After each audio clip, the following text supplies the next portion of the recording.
Hi everybody, welcome to last week in week one. We looked at the outline and now remember you need to read chapter one and chapter two on your own. Next week is your first test, your online test and your tutorial, and they will cover week one and I don't usually do reminders, but since it's so early in the course, I thought it would be okay to do a reminder. But just remember, going forward, I do not need to say it in the lecture to remind you when your tests and tasks are going to occur. Consult your module outline. So for this week, week two, we're going to be looking at the gravity model. You can download it from Canva, the reading for this. What are our objectives for this week for the gravity model? So the idea is for us to look at the relationship between countries in terms of the value of trade or the volume of trade. And in terms of objective one, we're going to try to establish that the volume of trade is dependent on the size of the economies of these countries. So the larger the size of the economies for these countries. So what do we mean by size of economy? We can mean GDP, we can refer to GNP, so income related. The larger they are, we're going to find that the trade value for them is going to be higher. And the second idea is we're going to look at other factors that might influence the value of trade, and we're going to look at things like distance and borders. And then we're going to go on to looking at the share of international production and how that has been affected by the different globalizations that has happened over time. And fourthly, instead of just looking at trade, we're going to look at what is the makeup of trade. So we're going to look at the mix of goods and services that are actually traded internationally and how that has also changed over time. Remember for this course, for what is important, or not for this course, but for this class, what you remember is for this lecture that this is from the perspective of the USA. So unfortunately speaking, we don't have anything South Africa in terms of trade textbook. But hopefully there's some room for someone to actually create it and make it more understanding for us South Africans to read through like that and make it feel like it's more something that we can relate to. So in terms of the USA perspective and the world perspective, we find that world output, roughly about 30% of the world output, at least cross national borders. So it was sold across national borders. And if you're looking at a value for that, that's about 21 billion USA dollars.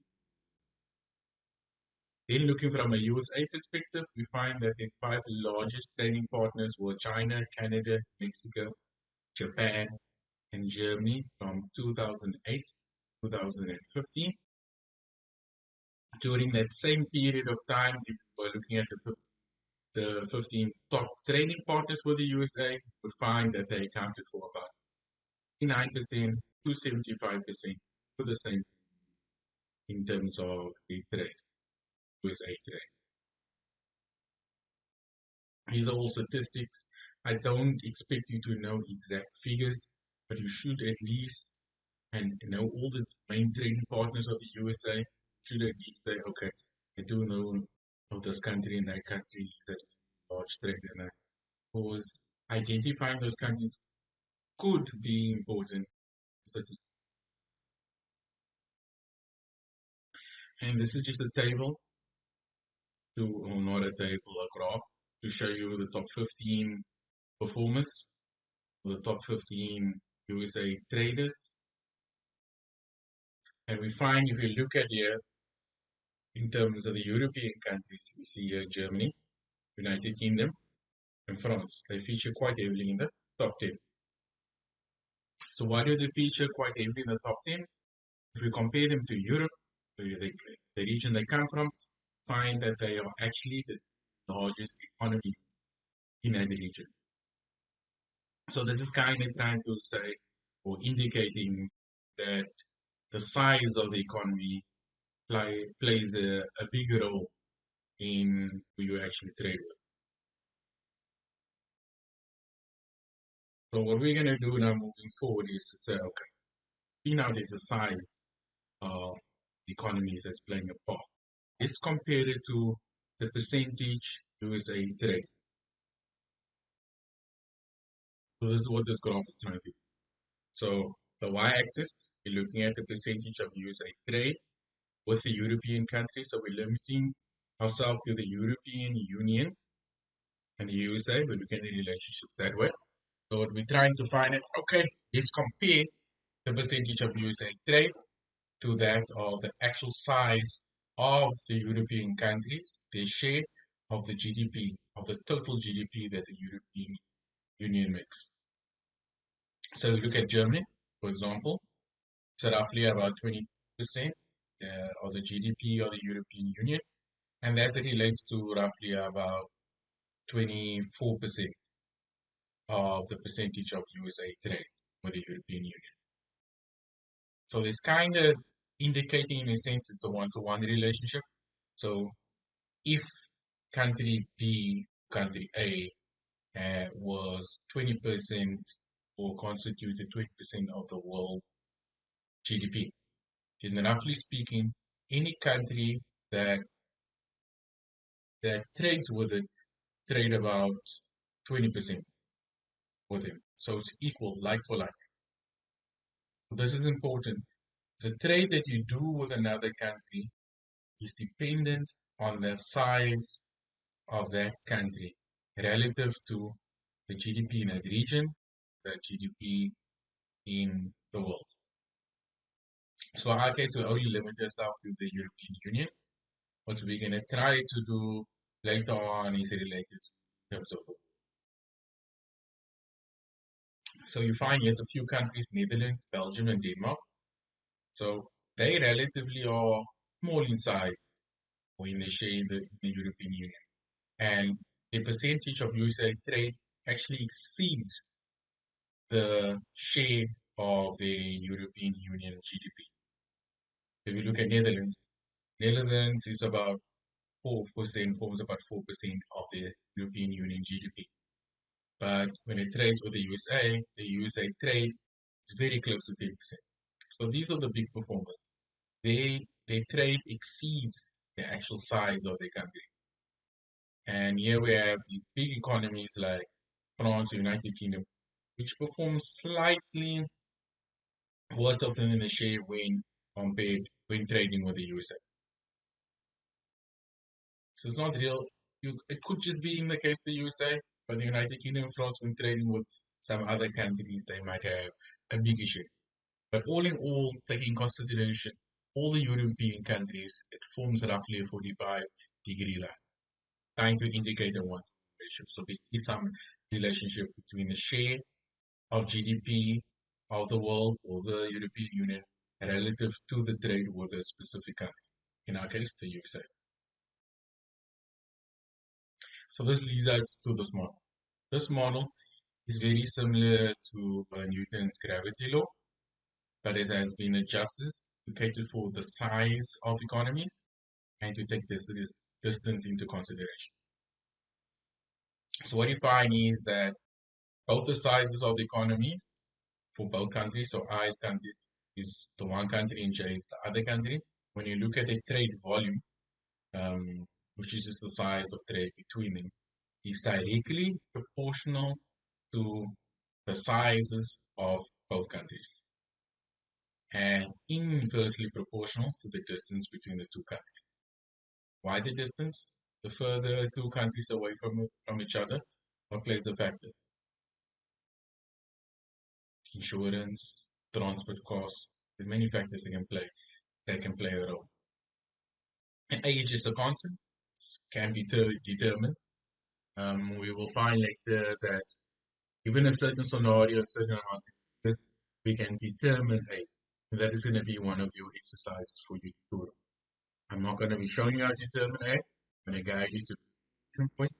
And then for your tutorial, you're going to actually calculate. It will be based on your own figures that you will find or that you will be given. Sorry. But you can relate it to the exercise that comes from both the notes, the Canva handout, and to the lecture. Both the lecture will differ from the slides, no, sorry, the lecture will differ from the Canva handout, only in terms of figures, but it will follow the same approach.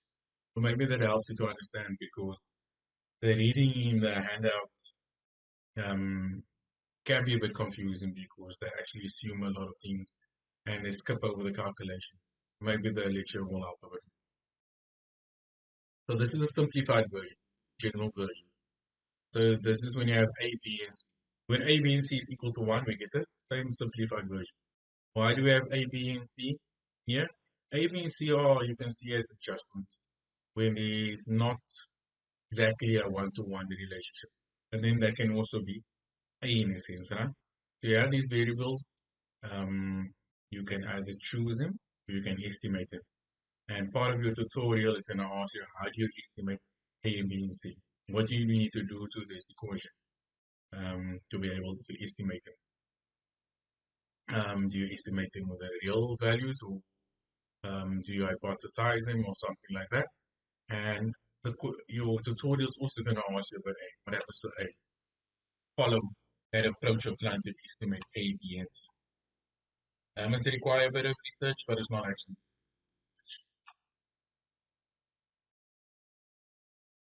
So moving on to our example. So the example that we're going to cover is quite similar to the textbook, just with different values. So in our case, we have country 1, country 2, country 3, country 4, or country A, country B, country C, and country D. So don't get confused because I use A for 1 for A, B, and 2, and 3 for C, and 4 for D. So don't get confused with that, whether it's a letter or number. The next slide you will see letters. So what I give you is the percentage share of world trade. So you will get 4 countries, 5 countries. You will get these percentages given to you, or they will be in form of a wording or something, but they will be able to derive it from the information that I give you. And then you will also get the GDP, the total world GDP. So we're going to take it from the perspective of the world. You will get that value. So also maybe be in the form of a bit of wording, maybe a bit of small calculation, but information will be there for you. Then you need to be able to calculate these values here. And then on the next slide, you need to be able to calculate all the values here based on that. And then once you calculate those values, it will lead you to calculate that A thing that I pointed out to you.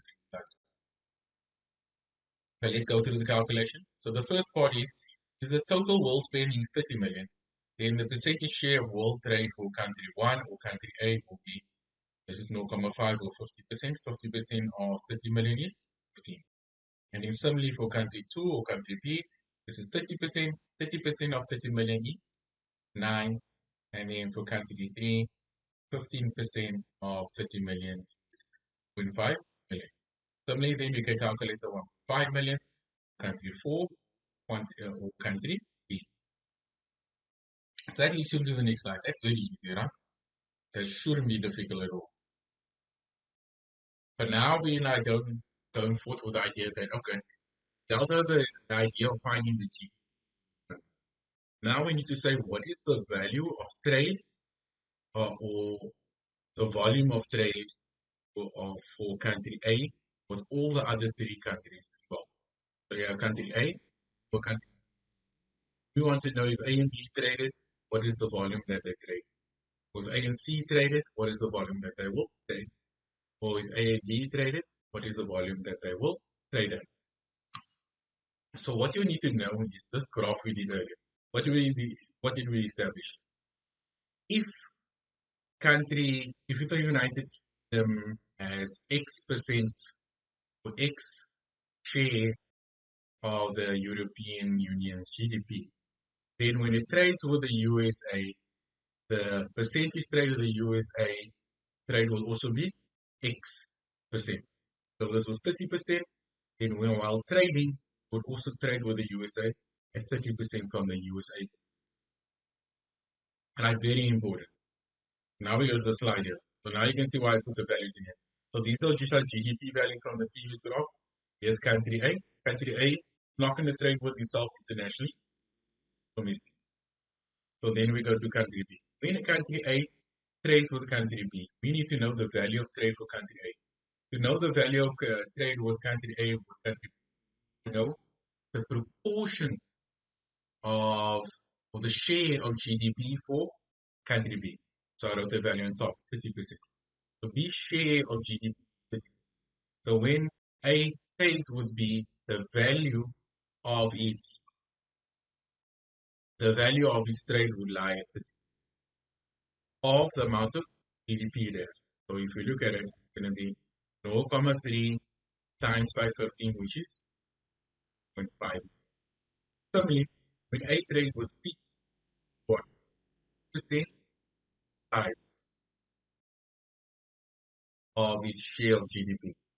So all we need to say, okay, so when it trades, it's also going to trade at 15% for A's trade. So we're going to take 15 times by 15%, which is 2.25, or 15 times 0.125, which is 2.25.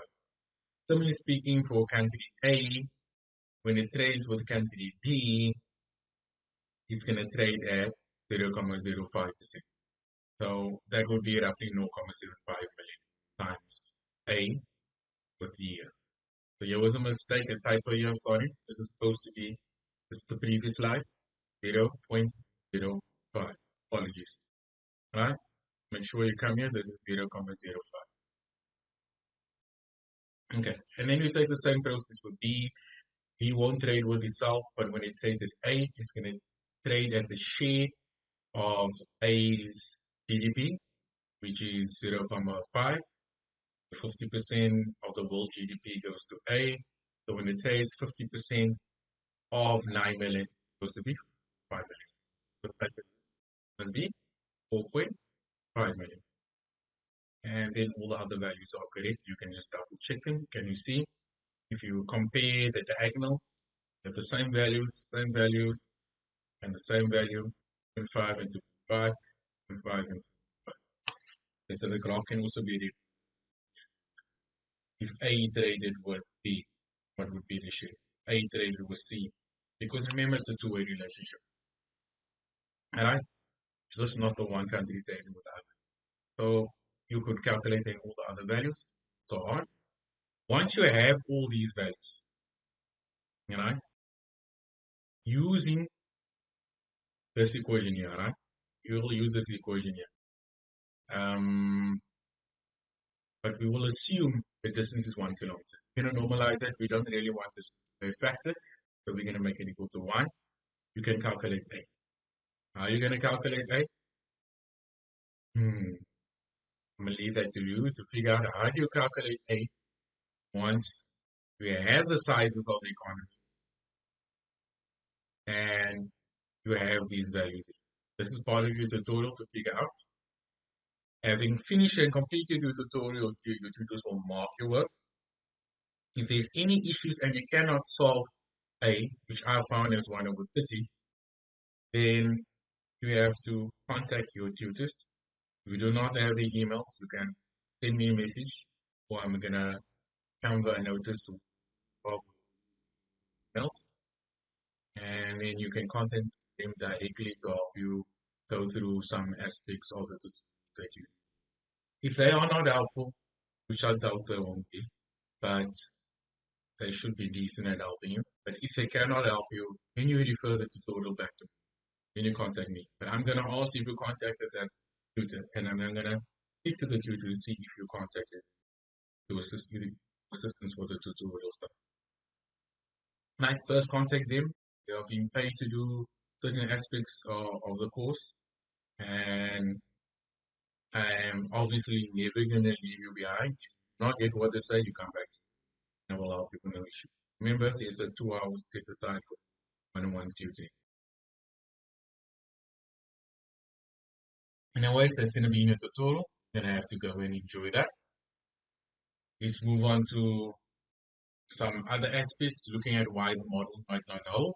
So all we looked at so far is to do with the share or the size of each economy. Found out that the gravity model was directly proportional to the size of the economies. So you must understand this. This model is an empirical model. They took data And then they took a formula to try to fit the data really well. And generally speaking, it actually fit the model quite decently. But there were certain instances where they were hypothesized, okay, what is the reasons that they might not hold? Why was the data not perfectly? And some of the reasons that came up firstly was looking individually at certain countries. So if you look in terms of the island's cultural affinity played a role. Remember, the USA and Ireland has a long history of migration, right? So that definitely played a role in terms of the relationship between Ireland and between the USA.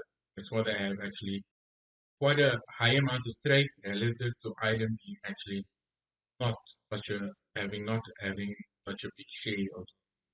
If we look at Netherlands and Belgium, then we look at actually where they're located. And where they are located is actually quite advantageous. They have a lot of advantages in terms of shipping and everything. The land is a bit more flatter, so they have access to cheaper transport in a sense. And you can read a bit more in the text. I think so. The text. I mean, you can buy a handout. It will have a bit more discussion on the Netherlands and Belgium, how to set up. Otherwise, you can Google, right? But for the sake of the scores, just knowing transport costs are cheaper is good enough. And then there's also other ideas like trade agreements between the countries that also affect trade. And we'll find out when we look at the neighbors of America that this plays some role. So cultural affinity increases the trade, the value of trade between in the gravity model, transport cost being cheaper, um, increases the value of trade using the gravity if it was put into the gravity. Yeah, those important things to remember. These things can easily be asked in a MCQ, and if you do not get what would increase values of trade critically, then you might struggle to answer them. Know the direction of the relationship is also important. Remember, cultural affinity would also have the idea that if you compare countries that don't like America, um, maybe all the countries that America bombs, other aspects in that, so we find maybe that for them, the cultural non-affinity in a sense um, would deter them from doing actually trade with America in a sense. But yeah, that's just things you need to think through. That's the type of MCQ questions I would give. I would give you a country, and obvious country that would be in the media, something that we would know, and ask why is trade maybe not so great. Be able to discuss something, right? Remember, short questions exist, right? And they will probably more prominent in your module test, right? Short questions, essays, calculations. That is what your model test is more like.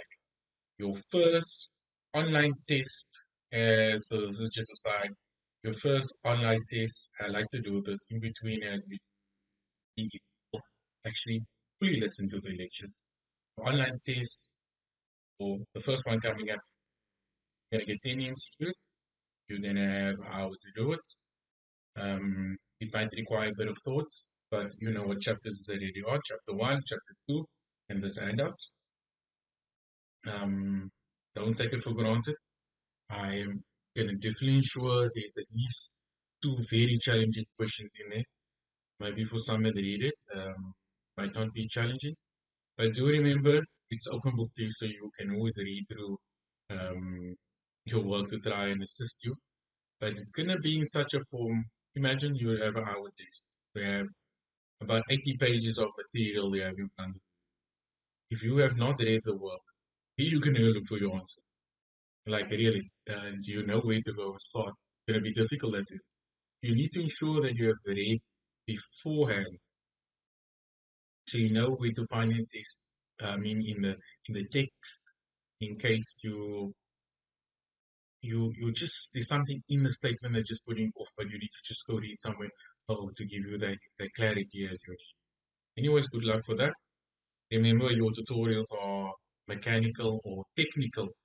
Um, Most likely always technical with elements of asking questions around the technicalness. So I'm going to try, not going to be difficult maths, but follow steps here. Here's the graph, and then this is just trying to highlight some of the anomalies. If you look at anomaly countries like Mexico and Canada, in terms of following the like-for-like relationship of equal share of GDP to equal share in terms of the USA. So here is the Netherlands and Belgium. Anything being above the line is generally good. Um, just remember that some of the graphs are also different. Some of them are updated the slides and not from the text. You need to know both. It's different. If it's different data, you definitely know both, right? Um, you don't need to know from what year it is, but generally speaking, the countries that are outlying are the same. But in our context, um, here we can see it's a bit of difference, right? But now we're adding Mexico and Canada, so that's obviously going to affect the shape of the line, where it's going to pull the line in it. So take that in consideration, right? But the main idea what this graph is trying to show, Canada and Mexico, which are the neighbors of the USA, that actually the percentage of trade far exceeds actually the share of um, of world trade in a sense, share of GDP in the world. So why? Why that exceed? Why would they have such a high trade phenomenon? The first reason, as we read earlier, is got to do with the relationship with the country. They have trade agreements, and when you have trade agreements, that automatically increases your trade between that country and the country with the trade agreement. Okay, so that's the first aspect. What is the different another aspect to think about Mexico and Canada? If they're very close, what does it mean? The distance between the two countries is much less, right? So they don't transport is less of an issue. And because there's not a long distance to travel, there are less things that can run wrong.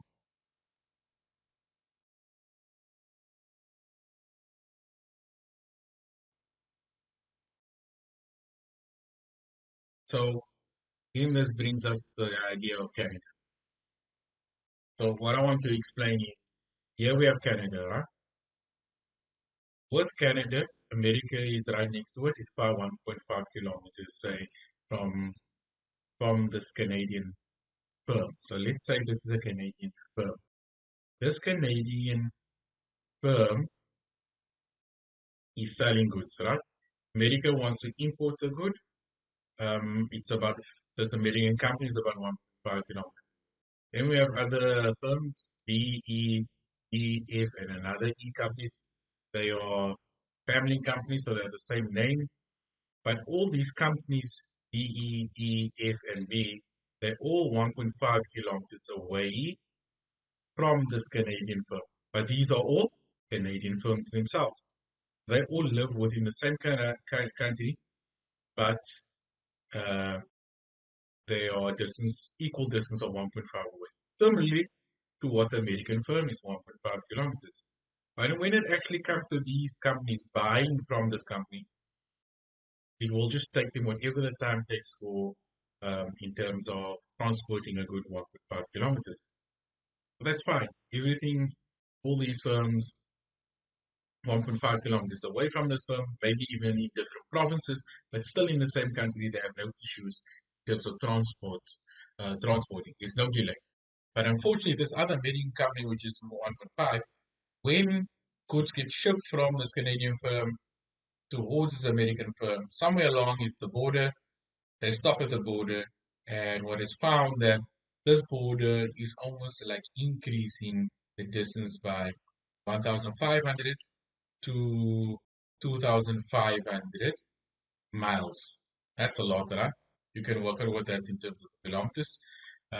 If you know traveling from Cape Town to Joburg is roughly about 14 hours or something like that, maybe. And that's about a distance of 1,400 kilometers in miles or more. Now imagine how many hours this is actually adding. It's probably adding 1 to 2 days time on bringing a good over to America. So border plays a big factor. And this is what we kind of saying here in terms of being distances away um, versus a place in the USA, which is also equal distance away. So this is something to consider. That borders are very, very okay. So that gets past point one and point two of what our objectives were, and now we're moving on to point three, in a sense. So we have things that have influenced trade patterns, and the most important thing has been the modernization of transportation, communication. Now we can pick up a phone anytime and phone anyone, anywhere in the world. We have different forms of communication. We have email, social media, all these different things that are us in almost instantaneous fashion. And the transports, obviously, with the movements in the types of engine and the wheels that use, they have been. So, in a sense, the world has gotten smaller because you can get hold of a company, another individual in a much shorter space of time. So, it's, in a sense, the reduction in time has made the world smaller. Um, we can discuss what different technologies mean here, but I'm not really just in that. You can read through these different forms of technology that change. So, in the end, all these technologies, these transports, these communications that improve have made distance shorter. And because distance is shorter, what does that mean? The value of trade is going to go up, right? Remember, distance is inversely proportional to the value of trade. And so when distance is decreasing, then the value of trade must be increasing. But then there are also other things that have shaped the size improvements in technology. We have political factors. Remember how many wars there were? World War One, World War II. This is in terms of the modern time, and there was also the Great Depression. So what we find prior to the First World War, there was some really good growth. So we are in the section here. Prior to the First War, we were experiencing some good growth. The First World War happened, we had the Great Depression, and we dropped quite significantly, right? Then it was a little gradual increase of people trying to rebuild in that. But this was after the First World. The Great Depression came here in the 1930s, and this is a big drop. Apologies here where I say Great Depression, the Great Depression around about the 1930s. Unfortunately, that dropped, and that led, unfortunately, the world would follow, and the value of trade or the ratio of trade to production manufacturing well, then we had a period of growth.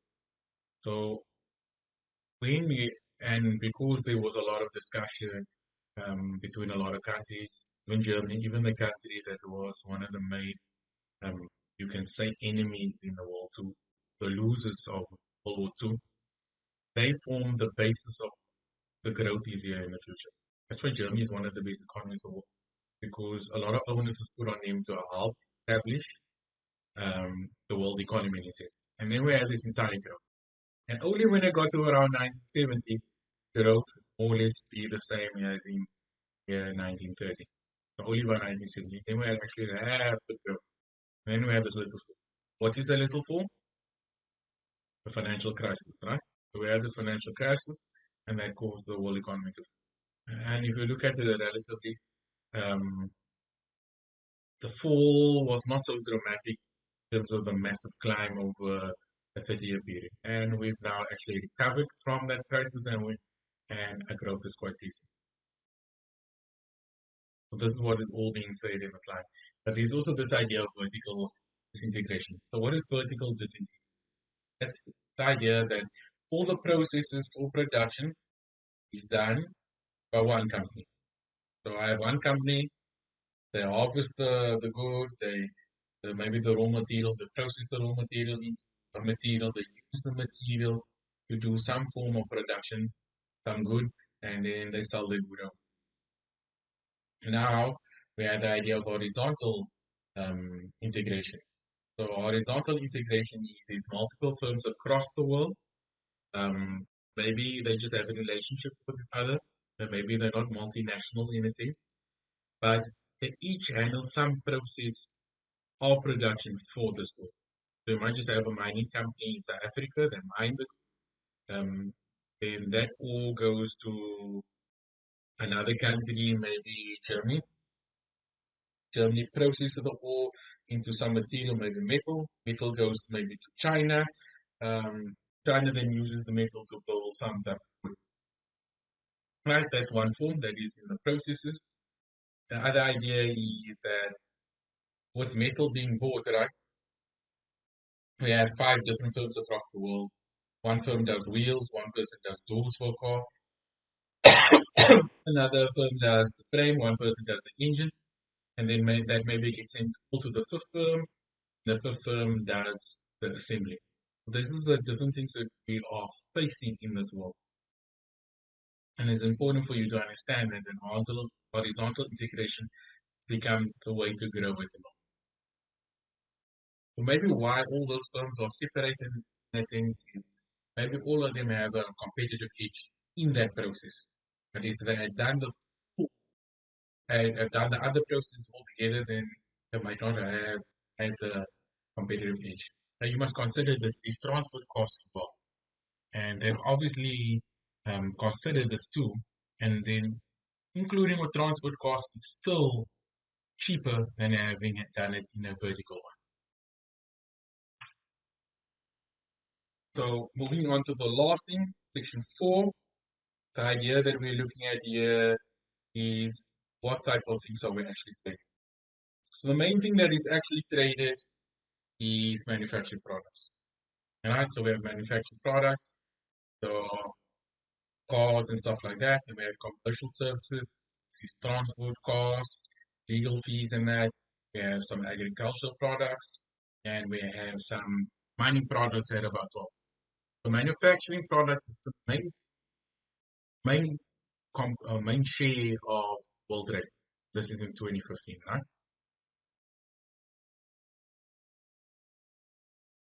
So not too crazy. There's just for you to look at the graph and take in consideration. Um, but now there's the other idea is what are the low and middle income countries actually? What is the composition of trade looking like?